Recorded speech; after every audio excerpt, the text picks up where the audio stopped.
শান্ত সকাল, নীরব এলাকা। যাবত 2 দিন আগেও রাস্তাঘাট যেসব মানুষ ছিল আজকে তারা নাই, সবাই চলে গেছে। আর ছিল না হলে এইসব রাস্তাঘাট সকাল টাইমে রাস্তার মাঝে প্রায় সিরিয়াল থাকতো।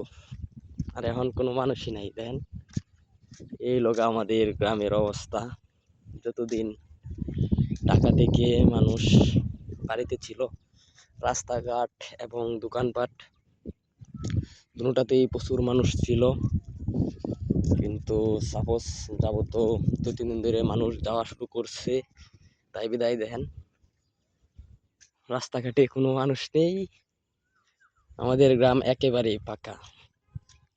যখন ঈদ থেকে সবাই বাড়িতে আসে তখন একটু গরম হয়, পরে আবার ঠান্ডা হয়ে যায়। বুঝলাম না এটার মানে কি।